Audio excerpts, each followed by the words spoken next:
ओम श्री दुर्गा देव्यै नमः। श्री दुर्गा सप्तशती अष्टमो अध्यायः रक्त बीज वध। ध्यानम् ओम अरुणां करुणातरंगिताक्षीं धृतपाशांकुश बाणचापहस्तां अणिमादिभिर्वृत्तां मयूखैर्हमित्येव विभावये भवानीं। मैं अणिमा आदि सिद्धिमयी किरणों से आवृत भवानी का ध्यान करता हूँ। उनके शरीर का रंग लाल है, नेत्रों में करुणा लहरा रही है और हाथों में पाश, अंकुश, बाण और धनुष शोभा पाते हैं। ओम ऋषिरुवाच चंडे च निहते दैत्ये मुंडे च विनिपातते बहुलेषु च सैन्येषु क्षयितेष्वसुरेश्वरः तथा कोपपराधीन चेता शुंभा प्रतापवान् उद्योगं सर्वसैन्यानां दैत्यानाम् अधिदेशः अद्य सर्वबलैर्दैत्याः षड्शीतुरुदायुधाः कम्बूनां चतुरशीतिर्निर्यान्तुं स्वबलैर्वृताः कोटिवीर्याणि पञ्चाशदसुराणां कुलानि वै शतं कुलानि धौम्राणां निर्गच्छन्तु ममाज्ञया कालका दौर्यदा मौर्याः कालकेयस्तथासुराः युद्धाय सज्जा निर्यान्तु आज्ञया त्वरिता मम इत्याज्ञाप्तासुरपतिः शुम्भो भैरव शासनः निर्जगां महासैन्य सहस्रैर्बहुभिर्वृतः आयान्तं चण्डिका दृष्ट्वा तत्सैन्यम् अतिभीषणम् ज्याश्वनैः पूरयामास धरणी गगनान्तरं तथा सिंहो महानादम् अतीव कृतवान् नृप घंटास्वनेन तन्नाद अंबिका चोपबृंहयत्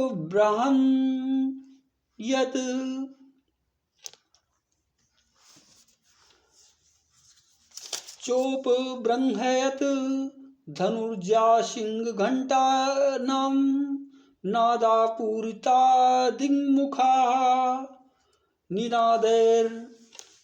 निनादैर्भीषणैः काली जिज्ञे विस्तारितानना तं निनादम् उपसृत्य दैत्यसैन्यश्चतुर्दिशं देवी सिंहस्तथा काली सरोषैः परिवारिताः एतस्मिन् अनन्तरे भूपविनाशाय सुरद्विषां भवायाम् अमरसिंहानाम् अतिवीरबलान्विताः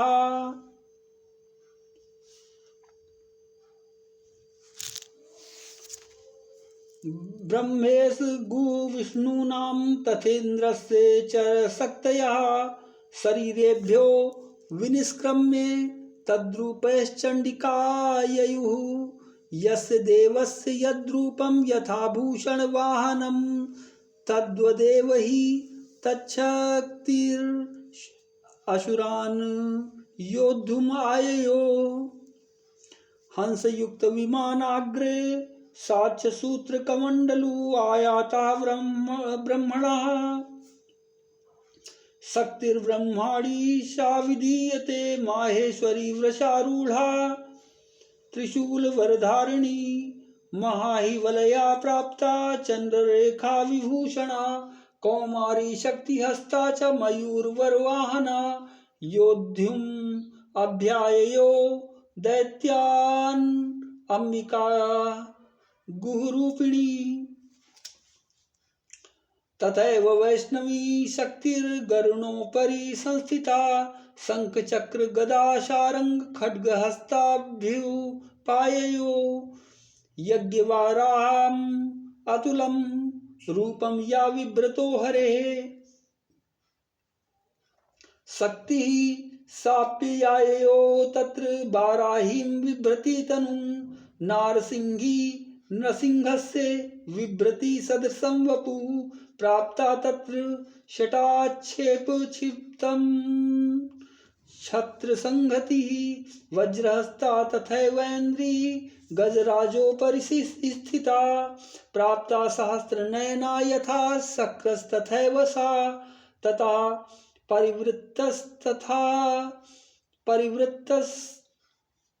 परिवृत्तस्ताभिरीशानो देवशक्तिभिः हन्यन्तम् असुराः शीघ्रं मम प्रीत्या चण्डिकाम्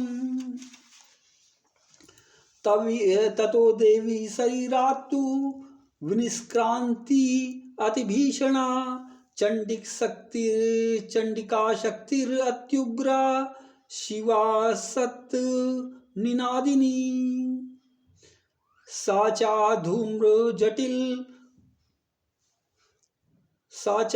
धूम्र जटिल मीशान्नम् अपराजिता दूत त्वं गच्छ भगवन् पार्श्वं शुम्भ निशुम्भयोः ब्रूहि शुम्भं निशुम्भं च दानवाव अतिगर्वितो ये चान्वे दानवास्तत्र युद्धाय समुपस्थिताः त्रैलोक्यम् इन्द्रो लभतां देवाः सन्तु हविर्भुजाः यूयं प्रयात पातालं यदि जीवितुमिच्छत बलावले पादत चेद्भवन्तो युद्धकाङ्क्षिणाः तदागच्छत्रप्यन्तु मक्षिवाः पिसीतेन वा यतो नियुक्तो दौतेन तया देव्या शिवा स्वयं शिवदूतीति लोके अस्मिन्मस्ततः सा ख्यातिमागता तेऽपि श्रुत्वा वचो देव्या सर्वाख्यातं महाशुरा अमर्षा पूरिता जग्मुर्यत्र कात्यायनी स्थिता तथा प्रथमेवाग्रे सरशक्त्यरिष्टिवृष्टिभिः 9 वर्षु रुद्धताम् अर्षास्तां देवीम् अमरारयः साजतान् प्रहितान् बाणाञ्चूलशक्तिपरश्वधान् चिच्छेद लीलयाद्मात् धनुर्मुक्तैर्महेशुभिः तस्या अग्रतस्तथा कालीशूलपातविदारितान् खट्वाङ्ग पोथितांश्चारीन् कुर्वती व्यचरत्तदा कमण्डलु जलाक्षाते पात वीर्यान् हतौजसा ब्रह्माणि चाकरोच्छन् शत्रून् येन येन स्म धावती माहेश्वरी त्रिशूलेन तथा चक्रेण वैष्णवी दैत्यान् कौमारी तथा शक्त्यातिकोपना ऐन्द्रिकुलिशे पातेन शतसो दैत्यदानवा पेतुर्विदारिता पृथिव्यां रुधिरौघप्रवर्षिणः तुण्डप्रहार विध्वस्ता दंष्ट्राग्रच्छत वक्षसा वाराहमूर्त्या नृपतश्चक्रेण सा विदारिता नखैर्विदारिताश्चान्यान्यान् भक्षयन्ति महाशुरान् नारसिंही चचाराजो नादापूर्णदिगम्बरा चण्डाट्टहासैर्सुराः शिवदूत्यभिदूषिताः पेतु पृथिव्यां पतितांश्च खादाथ सा तदा इति मातृगणं क्रुद्धं मर्दयन्तं महाशुरान् दृष्ट्वा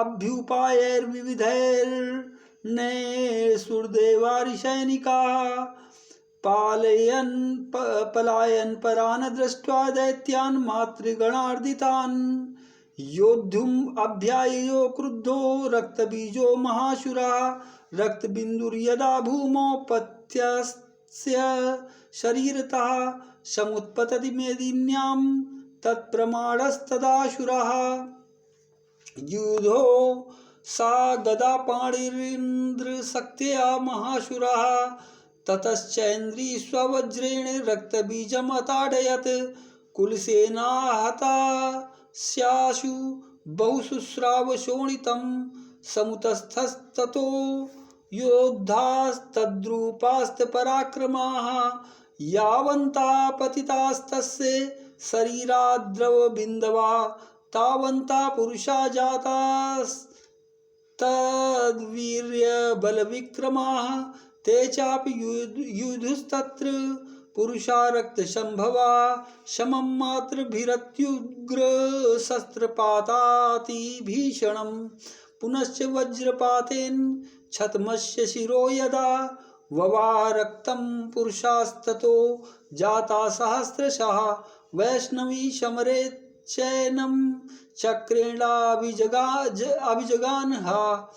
गदया ताडयामास ऐन्द्री तमो असुरेश्वरम् वैष्णवी चक्र भिन्नस्य रुधिरस्राव संभवैः सहस्रशो जगद्व्याप्तं तत्प्रमाणैर्महाशुरैः शक्त्या जघान कौमारी वाराही च तथाशिना माहेश्वरी त्रिशूलेन रक्तबीजं महाशुरं सा चापि गदया दैत्या सर्वा एवाहनत पृथक् मातृः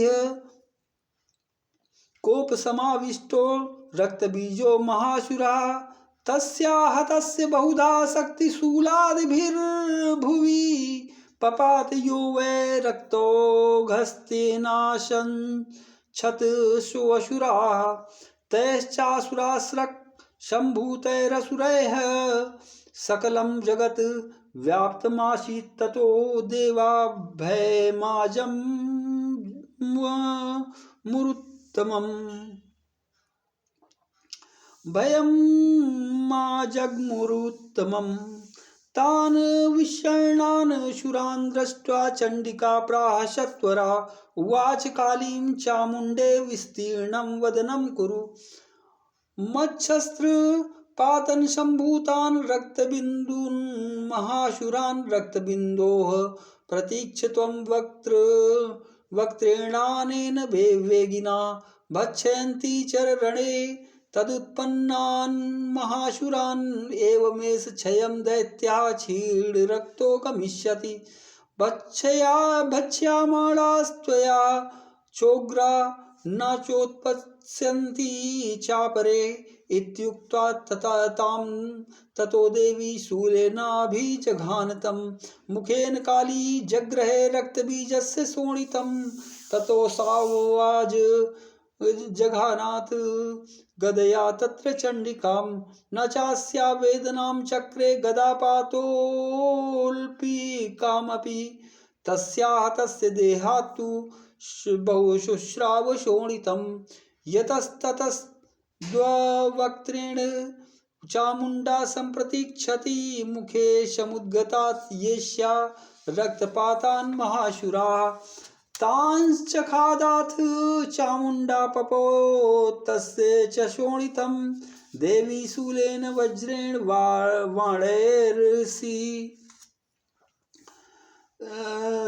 वाणैरसिभिरिष्टिभिः जघान रक्तबीजं तं चामुण्डापीतशोणितं सा पपात महीपृष्ठे शस्त्रसङ्गसमाहता नीरक्तश्च महीपाल रक्तबीजो महाशुरः ततस्ते हर्षमतुलं वापुस्त्रीदशा नृप तेषां मातृगणो जातो ननर्ताश्रृङ्गम् उदोद्धतः ओम इति श्री मार्कंडे पुराणे श्रावणिके मन्वंतरे देवी महात्म्ये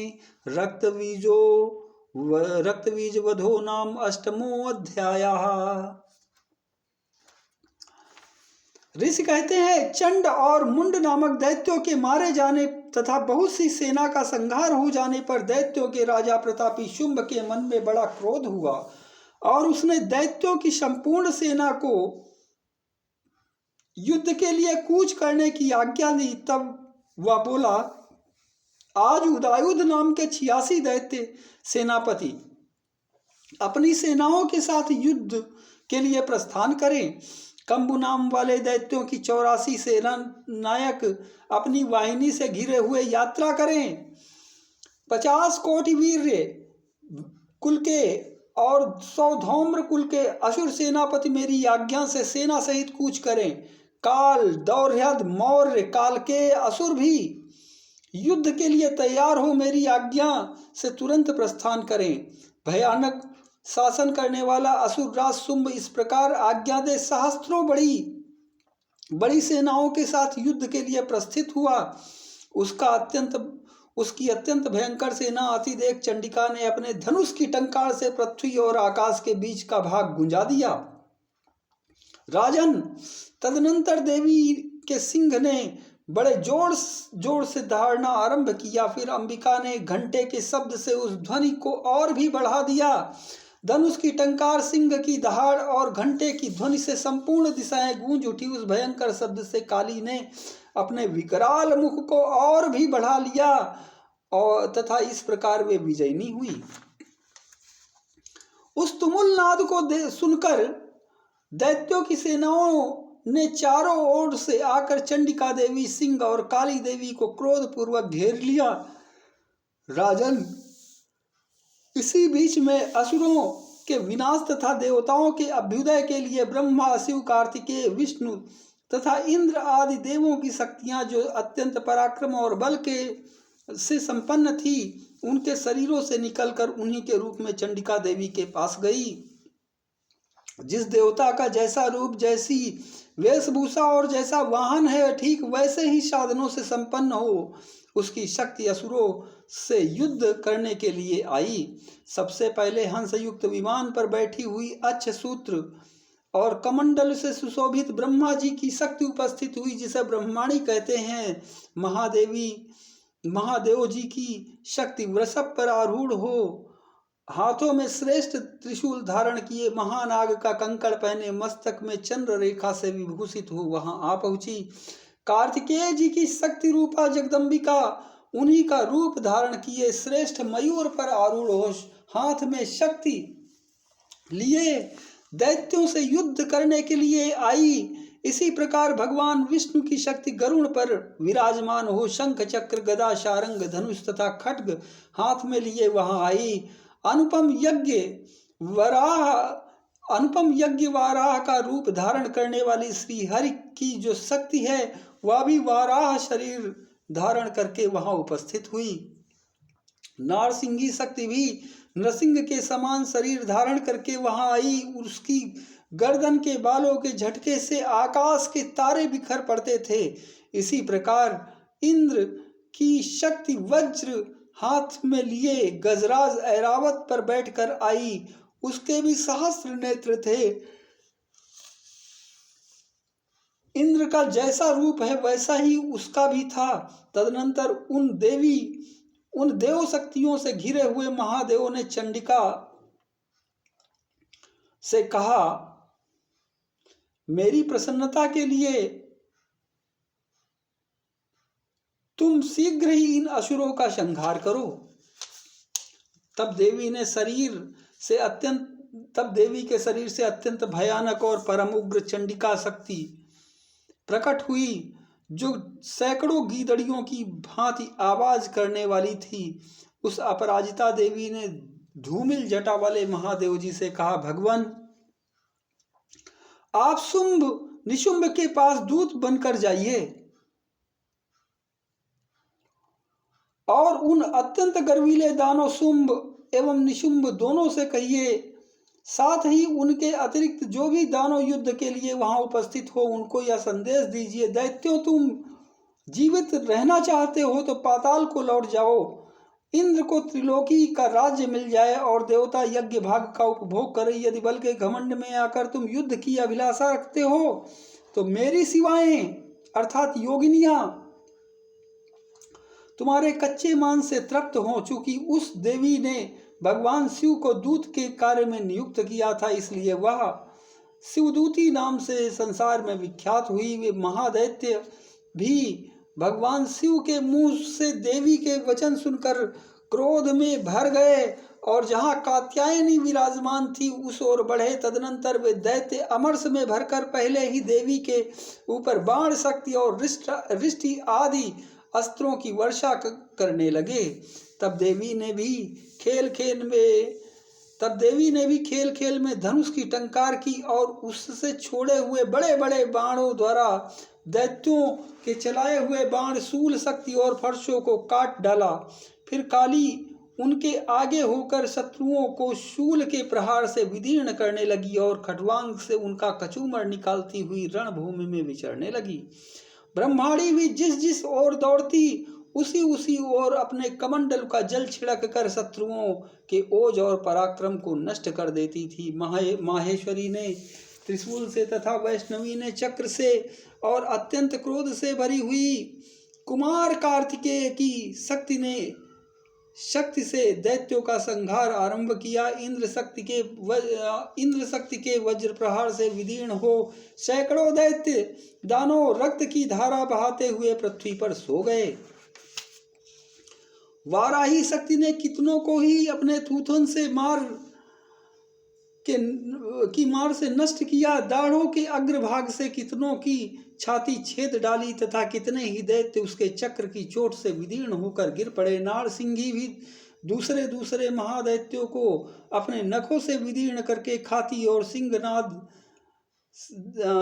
से दिशाओं एवं आकाश को गुंजाती हुई युद्ध क्षेत्र में विचरने लगी। कितने ही असुर शिवदूती के प्रचंड अट्टहास से अत्यंत भयभीत हो पृथ्वी पर गिर पड़े और गिरने पर उन्हें शिवदूती ने उस समय अपना ग्रास बना लिया। इस प्रकार क्रोध में भरे हुए मातृगणों को नाना प्रकार के उपायों से बड़े बड़े असुरों का मर्दन करते देख दैत्य सैनिक भाग खड़े हुए। मातृगणों से पीड़ित दैत्यों को युद्ध से भागते देख रक्तबीज नामक महादैत्य क्रोध में भरकर युद्ध करने के लिए आया। उसके शरीर से जब रक्त की बूंद पृथ्वी पर गिरती तब उसी के समान शक्तिशाली एक दूसरा महादैत्य पृथ्वी पर पैदा हो जाता। महाशुर रक्तबीज हाथ में गदा लेकर इंद्र शक्ति के साथ युद्ध करने लगा। तब ऐन्द्री ने अपने वज्र से रक्तबीज को मारा। वज्र से घायल होने पर उसके शरीर से बहुत सा रक्त चूने लगा और उसी के समान रूप तथा पराक्रम वाले योद्धा उत्पन्न होने लगे। उसके शरीर से रक्त की जितनी बूंदें गिरी उतने ही पुरुष उत्पन्न हो गए। वे सब रक्तबीज के समान ही वीरवान, बलवान और पराक्रमी थे। वे रक्त से उत्पन्न होने के वाले पुरुष भी अत्यंत भयंकर अस्त्र शस्त्रों का प्रहार करते हुए वहां मातृगणों के साथ घोर युद्ध करने लगे। पुनः वज्र के प्रहार से जब उसका मस्तक घायल हुआ तब रक्त बहने लगा और हजारों पुरुष उत्पन्न हो गए। वैष्णवी ने युद्ध में रक्तबीज पर चक्र का प्रहार किया तथा ऐन्द्री ने उस दैत्य सेनापति को गदा की से चोट पहुंचाई। वैष्णवी के चक्र से घायल होने पर उसके शरीर से जो रक्त बहा उससे जो उसी के बराबर आकार वाले सहस्त्रों महादैत्य प्रकट हुए।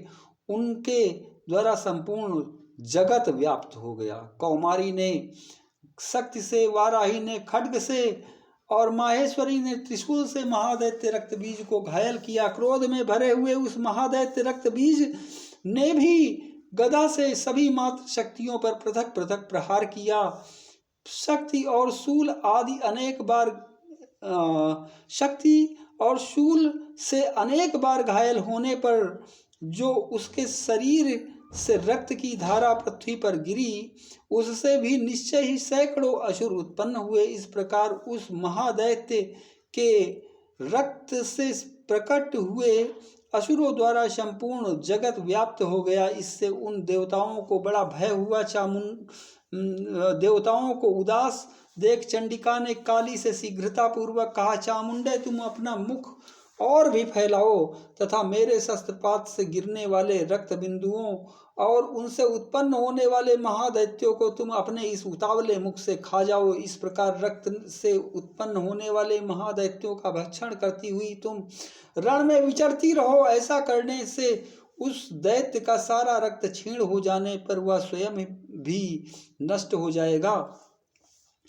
उन भयंकर दैत्यों को जब तुम खा जाओगी तब दूसरे नए दैत्य उत्पन्न नहीं हो सकेंगे। काली से यूं कहकर चंडिका देवी ने शूल से रक्त बीज को मारा और काली ने अपने मुख में उस रक्त को ले लिया। तब उसने वहां चंडिका पर गदा से प्रहार किया, किंतु उस गदापात से देवी को तनिक भी वेदना नहीं पहुंची। रक्त बीज के घायल शरीर से बहुत सा रक्त गिरा, किंतु ज्यों ही वह गिरा त्यों ही चामुंडा ने उसे अपने मुख में ले लिया।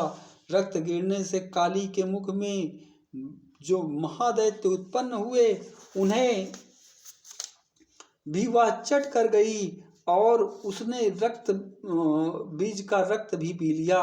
तदनंतर देवी ने रक्त बीज को, जिसका रक्त चामुंडा ने पी लिया था, वज्र, बाण, खड्ग और रिष्ट आदि से मारा। राजन, इस प्रकार शस्त्रों के समुदाय से आहत एवं रक्तहीन हुआ महादैत्य रक्त बीज पृथ्वी पर गिर पड़ा। नरेश्वर, इससे देवताओं को अनुपम हर्ष की प्राप्ति हुई और मातृगण उन असुरों के